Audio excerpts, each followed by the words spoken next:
네, 안녕하세요. 3월 17일 월요일 아침입니다. 데일리 라이브 2부 이어가죠. 김지현입니다. 지난주 주간으로는 여전히 뉴욕 증시 마이너스권에 머물렀습니다만 그래도 주간 마지막 거래일이었던 지난 금요일에는 주지수 일제히 또 적지 않은 폭 반등하기도 했습니다. 사실 이날 나왔던 이슈를 보면 뭐 특별히 호재랄 게 있었던 건 아닙니다만 최근의 하락으로 고점 대비 깊어진 낙폭은 그래도 지수 반등의 근거가 됐는데요. 이번 주 추가 반등 기대할 수 있는 구간인 건지 이슈들 점검해 보도록 할게요. 김석환 수석연구위원 모셨습니다. 안녕하세요. 안녕하십니까? 네. 자, 일단 지금 시장에서 봐야 할 이슈들을 통해서 앞으로 시장의 분위기에 대한 이해를 조금 오늘도 나눠보도록 하겠습니다. 오늘 준비한 주제 뭔지 먼저 좀 확인해 보도록 할게요. 자, 오늘은 이런 것들 가지고 이야기를 좀 나눠보도록 하죠. 트럼프 트레이드, 사실 이제 트럼프 대통령의 당선이 확정되면서 시장을 굉장히 휩쓸었던 키워드였는데 이게 조금 많이 달라져 있죠, 방향이. 그렇죠. 그래서 앞으로 흐름에 대해서 어떻게 봐야 할지 요거 지수들 가지고 이야기 좀 나눠보도록 하고요. 엔비디아도 사실 지수가 하락하는 과정에서 굉장히 앞단에 있었던 종목이에요. 네. 그래서 이번 주 또 중요한 이벤트 있기 때문에 엔비디아에 대한 이야기도 나눠보도록 하겠습니다. 이외에 이번 주 일정 가운데 중요한 게 있죠. 주요국 중앙은행의 기준금리 결정이 예정돼 있어요. 요 관련한 이야기도 나눠보도록 하죠. 자, 우선은 트럼프 트레이드가 가장 밑단에 있었기 때문에 관련한 시장의 변화에 대해서 이야기를 좀 해볼까요? 그러니까 만약에 지난해 트럼프 대통령이 당선이 되게 되면 어떤 섹터라든지 또는 어떤 자산이라든지 이런 쪽이 수혜를 받을까에 대한 그런 기대감들이 꽤 있었다라고 하는 거죠. 그 중에 하나가 뭐 중소형 섹터라든지 또는 비트코인이라든지 그리고 당시 트럼프 대통령 후보의 강력한 지지 자식 중에 하나였던 그 일론 머스크 CEO가 있는 테슬라 뭐 이런 그렇죠. 업종에 대한 또는 기업에 대한 기대감들이 분명히 좀 있었다라고 하는 거죠. 분명히 그리고 이제 선거 결과가 나온 이후에 그런 움직임들이 전체적인 그래프를 통해서 한번 살펴볼 수 있듯이 기대감이 상당히 강하게 작용을 했다라고 하는 거죠. 네. 보시면은 이제 저 100이라고 하는 수치가 언제냐면 작년 11월 초를 기점으로 해서 지수를 한번 그려본 겁니다. 네. 아시겠지만 뭐 전체적으로 주요 지수가 등락하는 모습을 보이긴 했지만은 초반에는 지난 그 파란색 선이 저게 중소형주 러셀 2000 지수거든요. 그러니까 러셀 2000 지수를 중심으로 해서 강한 상승 랠리가 좀 나타나기도 했었다라고 하는 거고, 뭐 테슬라 같은 경우에는 10월 말, 그러니까 11월 초 대비로 보면 작년 11월 초 대비로 보면 거의 100% 가까이 올라가기도 했었어요. 물론 이제 90% 정도 올라가는 모습을 좀 보이기도 했었고, 그리고 이제 맨 오른쪽에 있는 게 바로 비트코인과 관련한 움직임인데, 뭐 비트코인 같은 경우에도 사상 처음으로 뭐 10만 달러를 돌파하고 나서 상당히 강한 모습을 좀 보이다가 최근 들어서는 이제 한 8만 달러 내외에서 이제 움직이는 모습도 좀 보이고 있죠. 그런데 뭐 전체적으로 보면 뭐 비트코인은 그래도 좀 견고하게 작년 기준점 대비로 보면 그래도 크게 좀 빠지지 않은 모습을 좀 보이는 반면에 주요 지수라든지 또는 테슬라 같은 경우에는 이미 작년 11월 말, 11월 초 가격대를 다 하회하는 모습이 좀 나타났다라고 하는 거죠. 물론 지난 금요일에 소폭 이제 반등이 나오면서 일단 일시적으로 좀 회복하는 좀 모습을 보이긴 했지만 여전히 하방염이 좀 높게 나타나고 있는 모습을 좀 보이고 있다라고 볼 수가 있을 것 같고요. 지난 주간 기준으로의 글로벌 증시의 움직임을 좀 살펴보면 방금 말씀드린 대로 금요일 날 소폭 반등이 나오긴 했지만 여전히 주간 기준으로는 미국 증시 중심으로 해서 낙폭이 꽤 크게 나타난 모습이었다라고 보면 될 것 같고요. 대체로 전반적인 약세였어요, 지난주는. 맞습니다. 뭐 특히 이제 3월 12일 정도에는 그러니까 철강이나 알루미늄과 같은 주요 산업 금속 자재에 25% 관세 부과가 됐죠. 그 중에서 보면 원래 이제 호주도 어떻게 보면 미국의 강력한 동맹이기 때문에 여기에서 좀 제외될 수 있지 않을까라는 이런 기대감들이 있었는데 여지없이 포함이 됐습니다. 포함이 되면서 호주 지수가 주간 기준으로 보면 주요국 중에서 가장 큰 폭으로 좀 빠지는 모습을 좀 보였다라고 하는 거고, 미국 지수 같은 경우도 보면 전체적으로는 기술주 그리고 우리가 잘 알고 있는 매그니피센트 세븐을 중심으로 해서 큰 낙폭이 나오면서 하방이 좀 더 높게 나타나는 한 주였다라고 보면 될 것 같고요. 반면에 아시아 증시는 상당히 좀 견고한 모습을 좀 보이긴 했었습니다. 특히 중국 같은 경우에는 지난주 이제 양해가 끝났고요. 양해가 끝난 이후에 상당히 좀 다양한 소비에 대한 기대감들이라든지 또는 지난 1월 말 이후부터 계속 지속이 되고 있는 인공지능과 관련한 이런 다양한 정부의 정책들이 나온 모습들이 좀 있었다라고 보면 될 것 같고, 우리나라 같은 경우에도 어떻게 보면 외국인의 순매도는 지속이 되고 있는 모습을 좀 나타내고 있습니다. 이게 어떻게 보면 수급적으로는 썩 좋지 않은 네. 상황이긴 하지만 여기 이 부분을 좀 메이크업해주고 있는 게 기관이라든지 특히 개인들의 순매수 자금이 좀 나오면서 낙폭은 상대적으로 제한이 되는 모습을 좀 보였다라고 볼 수가 있겠습니다. 우리나라 시장이 일단 지난주에는 좀 선방하는 모습을 보이기는 했어요. 약세 구간에서도. 다만 또 주말 동안 나왔던 민감국가 지정 이슈 등이 약간 걱정이 되기는 하네요. 그런 부분들은 이제 앞으로는 이제 결론적으로 뭐 정치적으로 풀어나가야 할 이슈이기 때문에요. 그리고 이제 일요일이 넘어오는 이제 한 3-4시간 전에 나온 내용에 따르면, 그러니까 일단 미국 이제 마크 루비오 국무장관이 어떤 얘기를 했냐면, 지금 미국이 4월 1일까지 상호 관세와 관련한 가이드라인을 준비하고 있는 상황이잖아요. 뭐 우리나라 같은 경우에는 지난번에 그 트럼프 대통령이 의회 연설에 가서 한국은 우리 미국에 대비했을 때 뭐 4배 정도 많은 관세를 부과하고 있다라고 했는데 실질적으로 그렇지 않죠. 그러니까 일단 한미 FTA를 통해서 관세는 거의 뭐 지금 없는 상황이다라고 볼 수 있겠죠. 그런데 지금 이 상호 관세와 관련해서 보면 이 한미 FTA도 다시금 포함이 될 여지가 있다. 그러니까 이 말인즉슨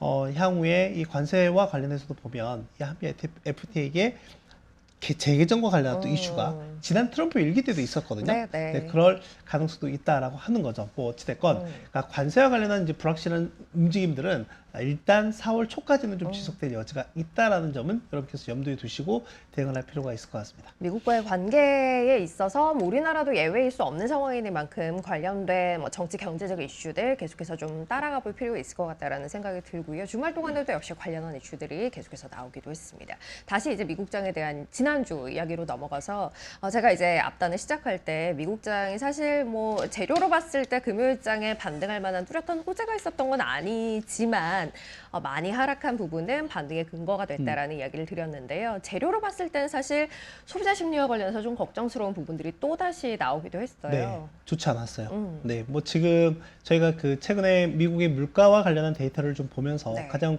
우려시 되고 있는 것 중에 하나가 계란 가격이었잖아요. 맞아요. 근데 그러니까 최근에 약간 우리나라에서도 미국으로 계란 수출을 좀 하고 있는 상황이기도 하거든요. 그러니까 그리고 이제 미국 같은 경우가 그러니까 미국 내 모자란 계란을 수입하기 위해서 지금 우리나라뿐만이 아니라 유럽에도 이렇게 태핑을 하고 있고 다양한 이제 소스를, 그러니까 멀티 소스를 좀 가져가기 위해서 좀 노력을 좀 하고 있는 상황이긴 한데, 근데 지금 이 미국 내 계란 가격, 그러니까 수급 상황이 쉽게 좀 가라앉고 있지 않은 모습을 좀 보이고 있고요.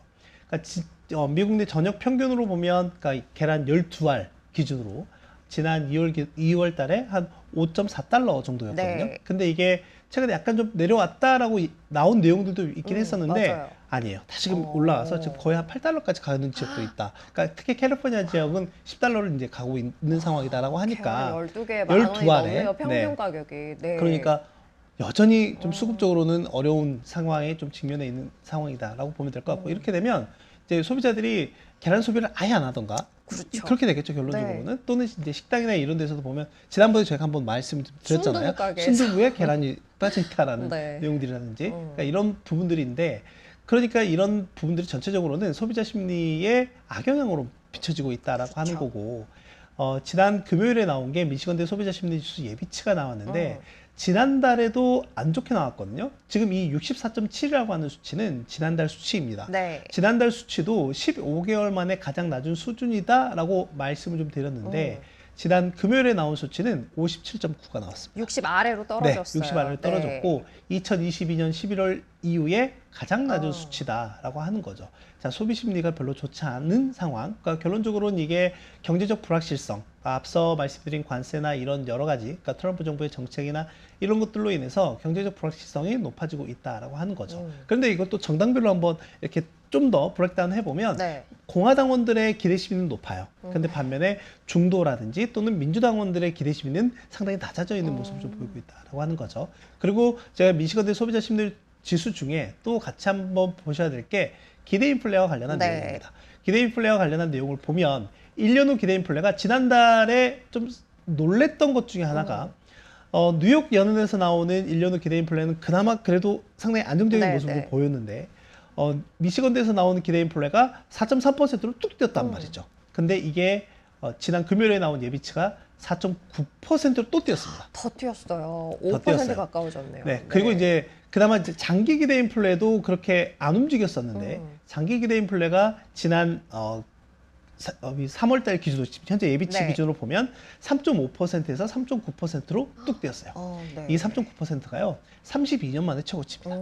네, 32년 만에 최고치 좀 기록했다라고 하는 것. 그러니까 기대 인플레가 이렇게 우상향하는 모습을 좀 보이게 되면 이제 뒤에서도 말씀드리긴 하겠지만 이번 주에 예정되어 있는 FMC 즉 연준의 통화정책 회의 에서도 보면 이 기대 인플레에 대해서 상당히 우려스럽게 볼 수밖에 없는 기조가 좀 있을 수밖에 없다라고 좀 보시면 될 것 같고요. 이제 이런 부분들이 실제 미국 소비재 업체들, 그러니까 경기 소비재 업체든 또는 필수 소비재 업체든 간에 소비재 업체들의 최근 어닝스콜에서 나타나고 있는 주요 코멘트를 보면 그대로 그걸 좀 목도할 수 있다라고 하는 거거든요. 뭐 최근에 보면 뭐 코스트코를 비롯해서 뭐 타깃이라든지 또는 뭐 콜스 같은 경우도 보면 소비자들이 워낙 좀 소비 심리가 좀 악화되고 있는 모습을 좀 보이고 있기 때문에 그러니까 이 기업들이 실적 가이던스에 대해서 하향 조정을 좀 하고 있습니다. 그리고 소비가 광범위하게 폭넓게 나타난다라고 하는 게 아니라 되게 선택적으로 나타난다라고 하는 그러니까 정말 필요한 것들만 소비하게 된다라고 하는 거죠. 그러면 자연스럽게 우리가 뭐 할인점이든 마트든 이런 갔을 때 거기에 머무르는 시간 자체가 이제 길어지지 않겠죠. 그렇죠. 정말 길어지면 길어질수록 돈을 더 쓰게 되니까. 맞아요. 아주 짧은 시간에 필요한 것들만 탁탁탁 사서 그렇죠. 나오는 메모해간 것만 맞습니다. 사오는 거죠. 그렇기 때문에 그리고 이제 애들을 같이 동반해서 가지 않겠죠. 그렇죠. 혼자 가서 저 같은 필요한 것만 경우도 사오죠. 애들을 만약 동반해서 가면 간식이라도 사게 되고. 2배, 3배 정도 더 나오는 것 맞아요. 같거든요. 이제 그렇기 때문에 이제 이런 부분들이 미국 소비자들 내에서도 상당히 광범위하게 넓어지고 있는 상황이다. 이러다 보니까 지금 여기에 나와 있는 기업들, 방금 말씀드린 콜스라든지 코스트코라든지 뭐 최대 할인점인 월마트 같은 경우도 마찬가지고요. 지난주에는 델타 항공이나 아메리칸 항공 같은 이런 여행, 소비 관련한 기업들의 주가의 움직임이 최근 들어서는 더 부진한 모습을 좀 나타내고 있다라고 보면 되겠습니다. 확실히 좀 빡빡해지는 구간이라는 생각이 기업들의 입을 통해서 확인한 이야기에서도 드러나고 있는 구간이라는 생각이네요. 자, 이번 주 일정과 관련해서 주목하고 있는 게 있어요. 일단 기업 관련 일정에선 엔비디아가 현재 시각 17일부터 일주일여간의 일정으로 GTC를 진행할 예정입니다. 앞으로 이제 뭐 차세대 제품군에 대한 이야기들도 있을 것이고 또 딥시크 모먼트 이후에 또 그에 대해서 어떻게 보고 있는지에 대해서도 궁금해하는 분들이 많으실 것 같은데 관전 포인트 어떤 거 보고 계세요? 뭐 이제 가장 중요한 거는 지난 그 엔비디아 1분기 실적 나왔을 때도 시장에서 이제 중요하게 봤던 것 중에 하나가 이제 차세대 제품인 블랙웰에 대한 수요라든지 또는 수율 이런 부분들이었거든요. 그런데 이제 주말 사이에 오니까 TSMC 회장이 블랙웰에 대한 이 수율이 양산 수율이 상당히 높은 수준까지 올라와 있다라는 되게 긍정적인 코멘트를 좀 남기도 했었습니다.